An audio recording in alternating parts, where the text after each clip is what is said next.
Tunay mga taong ibabag sa pagsibiyak, apanuyo sa mga pagdaot nga ilang pagkahimuon. Nagpadayon umikuyana ang balaan niyang pulong. Yamo, yamo sa kahitasan, naghahatag kinabuhi sa mga tanaman. Yamo, yamo man kitang tanan, ginawang nga katawhan sa atong Diyos nga Amahan.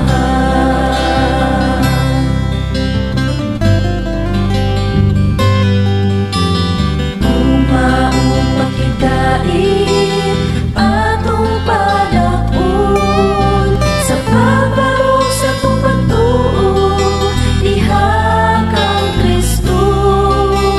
Kay luyon ining tanan, kita may paglaom, magkahiusa sa pamantala sa atong bulong-atong. Igsuon ayaw kaluya, buhat na pusong ta, kalipay o kadaugan, pag-aawiton ta. Kay luyon ining tanan, atong mabatnan, purong-purong nga giandam sa atong Diyos nga Amahan. Yamog, yamog sa kahitasan, naghahatag kinabuhi sa mga tanaman. Yamog, yamog man kitang tanan,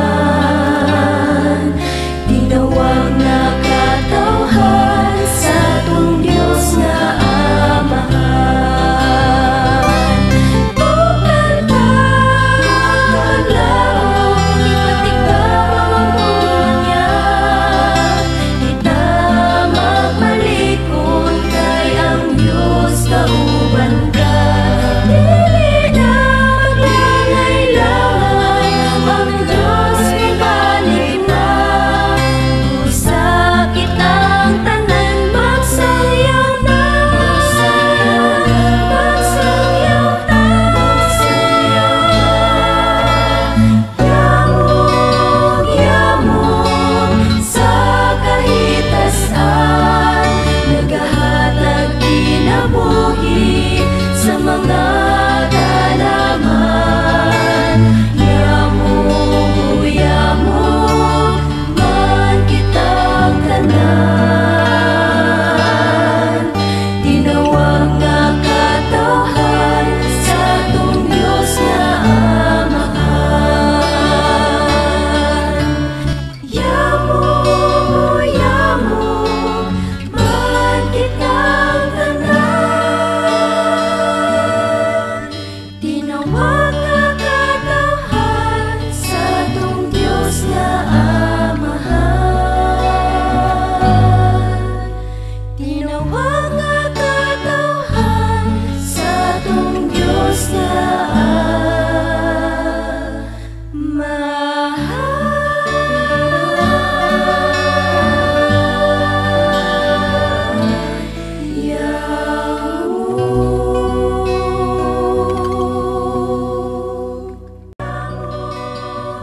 Mga pinanggada ko mga kiksunan malipano sab nga pagpakiguban kaninyong tanan karon ning lang yugton usab nitong turmanon tingog sa paglaom special edition nga magatagi kini sa pulong sa Dios nga nanay kini pinagi sa Sabbath School Choir Tilalason nga naplastar kini pinagi sa Sabbath School Department of the General Conference of the Seventh-day Adventist Church.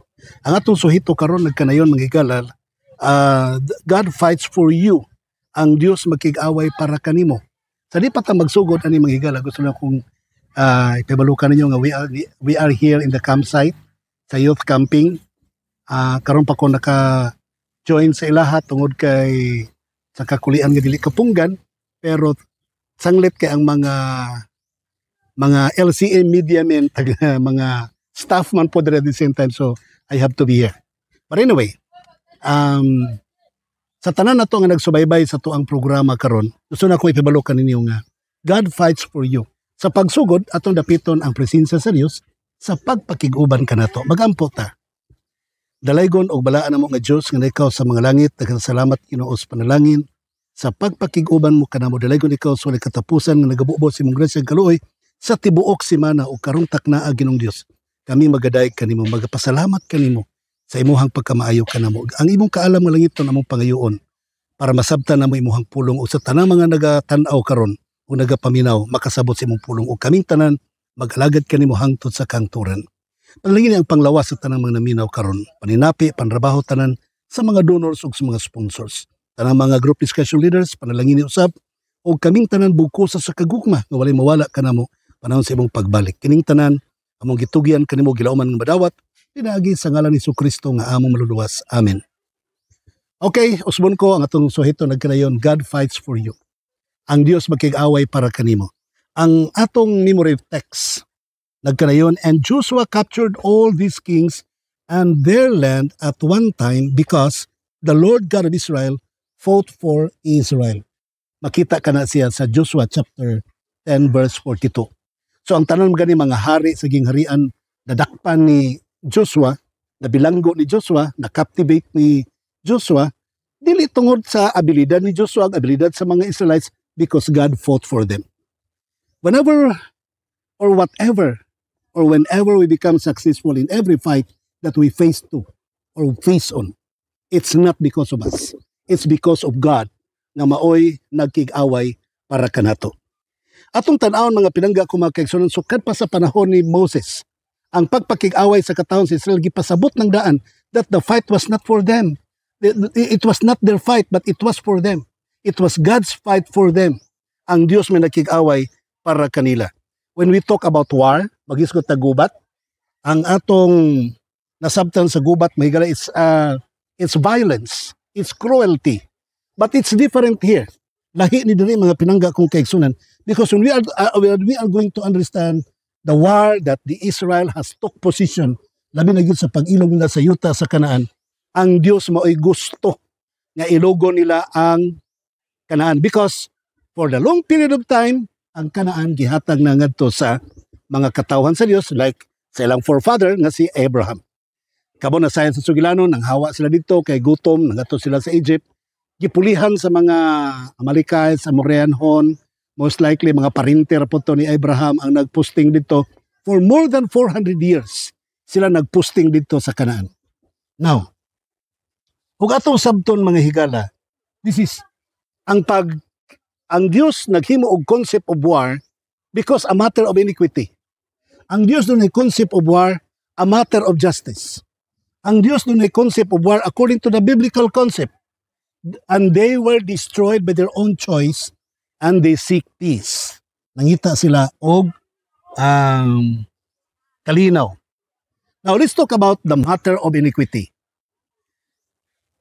Ang mga katawhan sa Kanaan, yes, they were given 400 years or more than 400 years, more or less 400 years, I'm sorry. Para sila, mahaom sila sa kabubuton sa Ginoo. Pero kamo na sayod, sa sumala pa sa research, ni adtong panahon na makit-an nimo nga ang ilahang kinabuhi, doon na sila'y kanang sex worship, idolatry worship, doon na sila'y kanang salamangka, doon na sila'y mga tigpangutana sa mga patay. In other words, rampant kayo sa ilahang panahon ang gitawag og spiritism. Now, gusto sa Dios nga ang maong yuta ngayang nasaad para kang Abraham ug sa mga kaliwat ni Abraham nga ingon sa kabaga sa mga bituon kadaghan. Gusto sa Dios nga limpyuhan niya kini nga yuta bago mo pasok ang mga katawhan sa Israel. How I could imagine the purpose of war, the reason why there was war, because God wanted to subdue them all. Kaya nga naman wala silang naminaw sa Dios. There was no repentance on their part. Wala silang maghinulsol sa ilahang part. So, unsay nahitabo, ang Dios di na gusto magpabilin pa sila dito. Gusto na sa Dios nga banghawa na lang sila. Gamito niya ang katawhan sa Israel, pero siya ang magkig-away. Siya ang musabju sa mga tao.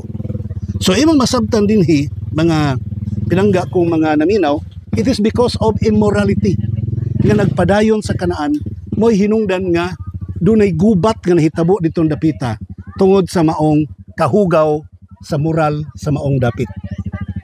Karon, a matter of justice. A matter of justice, hustisya to para kanila. Imagine ha, naipangutana kun baga, kung ang mga Canaanites, kung pananglitan, nakig-align lang sila sa kabubuton sa Dios, do you think papahawaon sila sa Dios? Do you think mahitabo ang gubat aron sila papahawaon ditong dapita? The answer is no. Why? Sumala pa sa Isaiah 56 versikulo 6. Pasagdan ang mga hintel, pasagdan ang mga non-Israelites nga nahigugma sa Dios, nga magkigtipon sa katawhan sa Dios, nga mag-alagad sa Dios o magbantay sa adlaw igpapahulay. So plano sa Dios mga higala nga dili lang kay para lang sa katawhan sa Israel. Ang iyang plano para sa tanang tao sa tibuok kalibutan, gamit lang niya ang katawhan sa Israel. Gusto niya nga dunay usa ka nasod nga mutindog gadiha mag-akupar sa kinatibuk ang Kanaan, gadiin may mo represent siyang pangalan, may mo represent siyang justice, may mo represent siyang gugma, o may mo represent sa iyang pagkamatarong. So tungod niya na, sumala pa sa Salmo Kapitulo 7, 11 hangtod sa 12, nagkanayon dinhi, God is a righteous God, a God who displays His wrath every day, and if He does not relent, He will sharpen His word, He will bend and string His bow. So, kung dili sila maghinulsol, bairon sa Dios ang iyang sundan, or bingato niyang iyang pana. In other words, He will execute judgment for righteousness' sake. Iya lang gigamit ang katawhan sa Israel nga maoy iyahang, because I would like to tell you, God is not happy to work alone. He wants to work with us. Mabitanan kung gigamit ka sa Ginoo, congratulations. Gigamit ka sa kaluwasan sa mga tao, like Maria, gigamit, mga patriarka, gigamit, mga apostoles, gigamit, ikaw, ako, gigamit. Then let's be happy for that. The entire Israelites, gigamit sa Diyos. And remember, God is a just God. Usa siya ka Diyos nga matarong.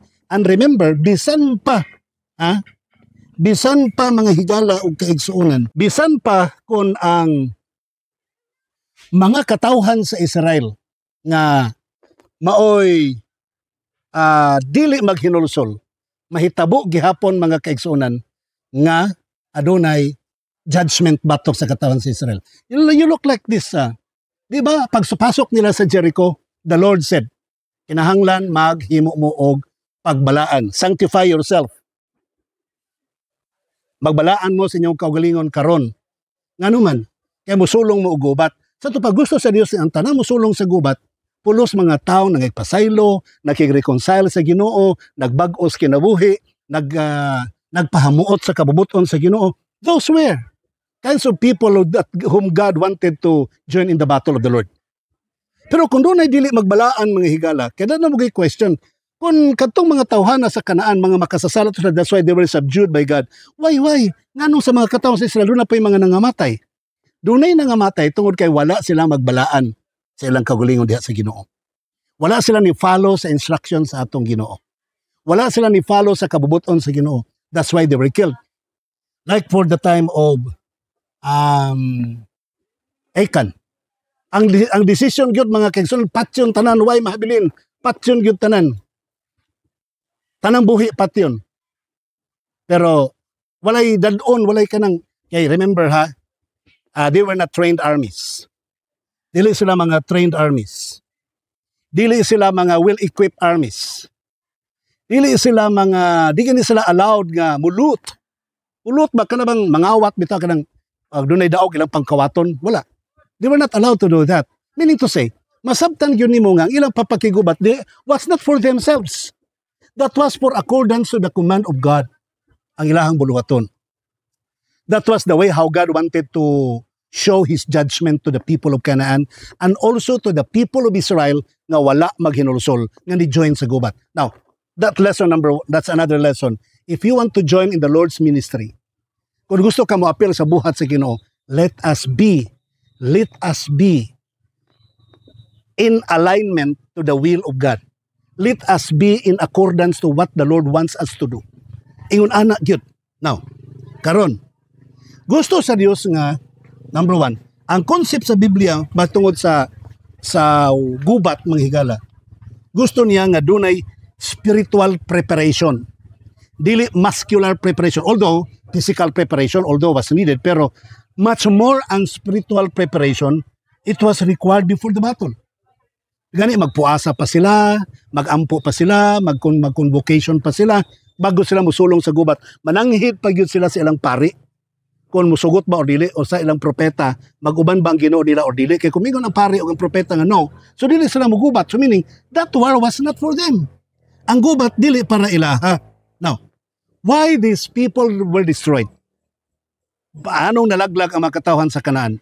Because they have not done alignment with the will of God. Wala sila nagkikiusa sa plano sa kabubuton sa Dios. Sumala pa sa Joshua chapter 10 verse 40. Matud pa din nagkanayon. And so Joshua subdued the whole region, including the hill of country, the Negev, the western foothills, and the mountain slopes, together with all their kings. He left no survivors. He totally destroyed all who breathe. Ano na ginawa? Just as the Lord has commanded them. So, tanan gi-destroy. Bawal sila mangilog og mga gamit. Si Akan nanago og gamit. Then, he was also killed and was subdued. So, Ma-Israelites man usbon ko ha, the point is this, Ma-Israelites man og Makanaanites, basta not in alignment to the will of God, they must be destroyed. So meaning to say, their destruction was their choice. Tanawa tong mga Hivites, nga nipili sila nga magkig-alalay sila sa katawhan sa Ginoo, were they destroyed? No. Si Rahab, kadtong prostitute, nga gusto siyang magkig-alayng sa katawhan sa Dios, was Rahab destroyed together with her families? No. Nga naman, because they have done alignment with God. Nagkig-linya sila sa Ginoo, nagpailalom sila sa kabubuton sa Ginoo. So bisan pagdili Israelites, pero magkig-alayon sa buhat sa Ginoo, magkig-alayon sa kabubuton sa Ginoo, musabay sa pagkamatarong sa Dios, mabuhi panahon sa ilang gubat. Yadtong tungura. Now, ang Diyos mga kaigsonan, to prove that the war that the Israelites has done during His time was not their war, but it was God's war. Only they were just being used as instrument of God to exercise and to represent God's judgment, God's love, and God's righteousness. Nahinomdom mo ni sa record sa 2 Kings chapter 6 verses 12 to 23. Sa dinha nga ang mga Syrian armies misulong batok kang Elisha kay patyon nila si Elisha. Kabalo ka si Elisha wa siya mahimo. He was not a soldier. Dili siya ready for war. So iyang giampo nga mabuta lang gyud tong mga sundalo sa Syria. So ang gihimo sa Ginoo nga buta sila ning simang sila sa Samaria o katong Samaritan soldiers mo ilahang giaway. So ang Samaria mga backsliders nga katawhan sa Israel, ang Syrians mga pagano. So nagunay silang away, nangamatay sila. That was God's part of judgment. Kung sa atong panimalay, doon ay mga bingkil. Sa atong mga parinte, doon ay bingkil. Sa atong iglesia, doon ay panag-away. Let's seek ourselves. Let's search ourselves, our inner self.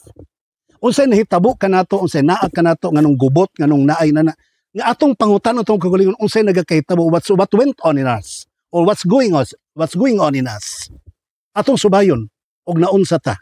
Kaya nga naman, kana gipangtugot na sa Ginoo because He wants to exercise and execute judgment for His righteousness and love. Now, sa katapusan si Mrs. Ellen White sa Patriarchs and Prophets, page 492. Matod pa niya mga kaigsunan, nagkanayon din the utter destruction of the people of Jericho was but a fulfillment of the commands previously given through Moses concerning the inhabitants of Canaan. Sa to padugay na siya, panahon pang Moses, doon na judgment ang Ginoo para sa Kanaan. Too many these commands seem to be contrary to the spirit of love and mercy enjoined in other portions of the Bible. Kung tanaw nimo, mura siya contrary siya sa gugma, pagkamatarong sa Dios o kaluoy sa Dios, but they were in truth the dictates of infinity wisdom and goodness. God was about to establish Israel in Canaan, to develop among them a nation and a government that should be a manifestation of His kingdom upon the earth. They were not only to be inheritors of the true religion, but to disseminate its principles throughout the world. So gusto lang yun sa Dios nga doon ay limpyo nga nasod. Doon ay limpyo nga mga katawhan sa Dios. Nga may mo represent siyang kingharian, may mo represent siyang kamatuoran, mao ay mo bantala sa may balita sa tibok kalibutan. Dili plano sa Dios nga Israel ray ang luwason. Dili plano sa Dios if Seventh-day Adventist Church is a modern Israel. Yes, I agree with that. Pero walay dili plano sa Ginoo nga Seventh-day Adventist ra ang luwason. Tanang tao sa tibok kalibutan luwason using the Seventh-day Adventist Church, the true church, nga maoy magmantala sa mga tao may tungod sa gingharian sa mga langit. Kung ang mga tao mangutana, how shall I live after the life of heaven? Then the Lord will say, look at the life of the Seventh-day Adventist Church members. Tanawa ang kinabuhi sa mga katawhan sa Israel. Tanawa ang kinabuhi sa katawhan sa Seventh-day Adventist Church. Now the question is, ang akong kinabuhi karon, naga-explain ka og unsa ka mahigugmaon ng langit? Ang akong kinabuhi karon, naga-explain ka og unsa kamatarong ang Dios? Ang akong kinabuhi karon, nagapasundayag ka sa kaluoy o gugma sa Dios nga mo'y gikinahanglan sa mga tao? Let's put that into our mind, a big question mark. Ibutang tala sa tong utok nga dako kayong pangutana. Padayon na itong pagbasa. They were not only to be inheritors of the true religion, but to disseminate its principles throughout the whole world.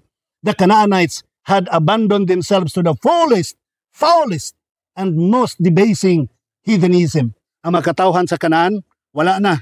Ang ilang gibiyaan ang grabing prinsipyo sa Dios. Grabe na gibiyaan, baho na kailang kinabuhi. Grabe na ka-immoral. So, ang Dios nag-allow na papahawaon sila sa yuta sa Kanaan. And it was necessary for the land should be cleaned and cleared. Kinahanglan limpyuhan ang Kanaan, iklaro ang Kanaan of what so surely prevent the fulfillment of God's gracious purposes. Ang tanang babag sa plano sa Ginoo. Ang sunod. Ang tanang bubabag sa plano sa Ginoo. Ang sunod. Ang tanang musupak sa plano sa Ginoo para sa pagpakailap sa mga balita. Ang sunod. God will subdue them. Ang Ginoo magalaglag kanila. That's what happened sa mga katawhan sa Israel nga wala magbalaan silang kagalingon nga niapil og gubat mo ni nahitabo pod sa mga katawhan sa Kanaan nga wala nagpabilin sa pagkabalaan diha sa atong Dios. Mga higalag kaigsunan, we have to represent Jesus Christ well. Isip kitang tanan mga katawhan sa Dios nga sakop sa Seventh-day Adventist Church. Atong isiga ang kahayag sa mga tao aron dili kita mahanaw gikan sa pananaw sa atong Dios. Magampo ta kaigsunan. Dalaygon og balaan namo nga Dios nga ikaw sa mga langit. Daghang salamat Ginoo sa panalangin. Daghang salamat sa pagpakig-uban mo kanamo. Dalaygon ikaw sa walay katapusan og ikaw magauban unta kanamo hangtod sa kantoran. Amahan ang imong kahayag maga-reflect unta sa among kinabuhi. Og kami magpailalom sa imong grasya og kaluoy. Magkinabuhi kami diha kanimo kanunay hangtod sa imong pagbalik og hangtod sa kinabuhing walay katapusan. Panalangini ang tanang mga nagatan-aw karon, tanang mga naminaw karon. Panalangini tanang panimalay, amo mga mahal sa kinabuhi. Kaming tanan matapok kami. nga maoy himuong talan-awon sa mga tao nga napas kangitngitan aron sila madala sa kamatuoran. Wala untay bisag usa kanamo nga mubabag pinagi sa kinabuhing dili balaan nga kinabuhi. Aron kami dili mahanaw sa imong mga mata. Amahan, usbon ko pasalaw kami sumasala. Panalangini ang tanang mga sponsors nga nag-uban ni ini. Kini among gilauman nga madawat pinagi sa ngalan ni Hesukristo nga among maluluwas. Amen. Salamat kayo sa inyong pagpakiguban. Thank you very much sa inyong pag-join sa tuang programa karon live sa tuang tulumanon o dinhi sa tuang campsite o ang Ginoo magapanalangin kaninyo. Mabuhay ang Tikayo kon Power Churches Adventist Youth Organization sa Survival Camp year 2025. Ang Ginoo magapanalangin kanimo og kanatong tanan. God bless you. Bye-bye.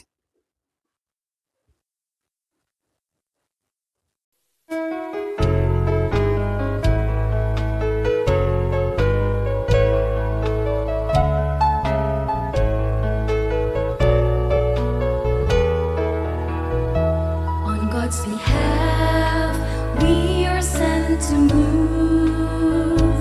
While it is day, still have strength to prove. Despite devil's snares, God's love encompasses. That will birth hope into God's word. The night is coming, don't delay. Dream up your lamps, let's shout and pray. The night is coming, Christ will see.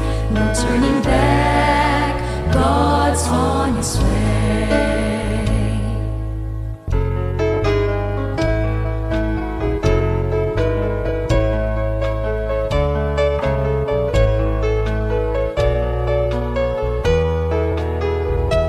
The Holy Spirit surely works in us.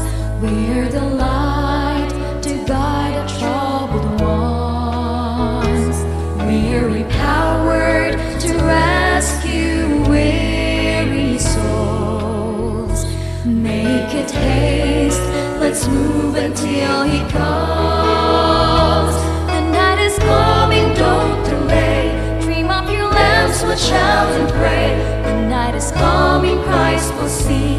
No turning back, God's on His way. Press on, it is day.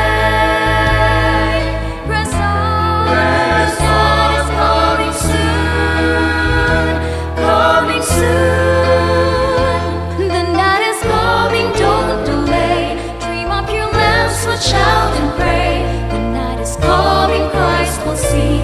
No turning back, God's on His way. The night is coming, don't delay. Dream up your lamps, but shout and pray. The night is coming, Christ will see. No turning back. The night is coming, don't delay. Dream up your lamps, but shout and pray. The night is coming, Christ will see.